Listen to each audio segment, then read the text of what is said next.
guys, here at Current, we love a girl boss, and that is why we wanted to catch up with Brittany Willis yet again. She's a friend of the show now. We've seen her on here before. She's an expert in small business operations, along with marketing and brand communications. Brittany, so glad to have you back. It is great to be here. Thank you for having me. I love it. All right. You own and you operate 2 businesses in Texas. What advice do you have for some young people that are looking to be entrepreneurs? We just did a story about people switching their jobs, so it seems appropriate.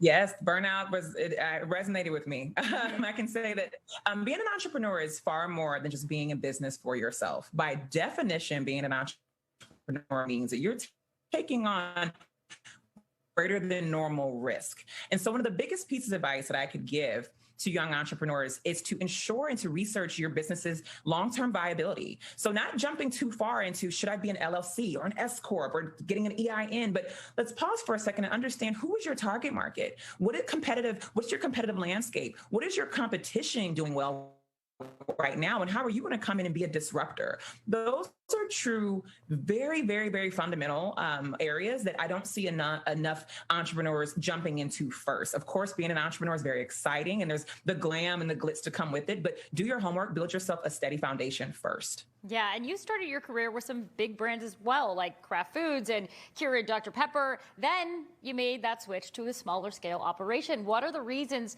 for that change, and how did that ultimately impact your own life? Yes, that's a great question. That's the pulse. That is my pulse for my why. It really comes down to this. While this is not unique to corporate America, climbing the corporate ladder is a grind. It's a sacrifice. And the more that you get into that journey, you're going to have more 6:30 p.m. meetings. You're going to be taking your laptop on more vacations. You're more than likely going to have to be working earlier in the morning. And so I had a moment where I said, do I want to be working at 5:30 a.m. for someone else's dream? Or do I want to invest that type of sacrifice and grind into something that I can pass on to my future children, something that I own? There was no shortage of my willingness to work hard and to work, but it was really about my why and understanding that. And the biggest thing, too, I'll say, is you talk about my career with Kraft and Dr. Pepper, I've had some amazing wins and successes. And as I work for different companies, I said, wait a minute. I'm the common denominator here.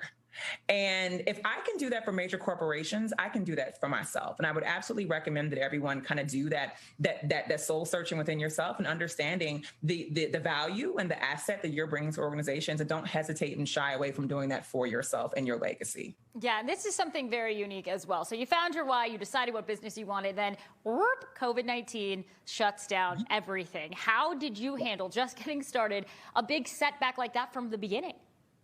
Yes. It was being adaptable. I mean, to be an entrepreneur, to be in business for yourself, and especially to be, imagine a sole proprietor, you have to be flexible. You're not insulated within a major organization from challenges and things like that, right? You have large employers who were impacted by COVID, but there were pieces of it that were absolutely insulated given the structure and the how large the organization is. And so for me, it was saying, okay, how can I go and do this? And we talked about this a bit as well, but it was my drive-through. It was the fact that if I'm going to have a brick and mortar restaurant and I'm in a model that has, drive-through models existing, I need to lean into that model of operating. I needed to make sure that I mitigated as much risk as possible going into a business endeavor during a pandemic. And my drive-through has been a huge lifeline.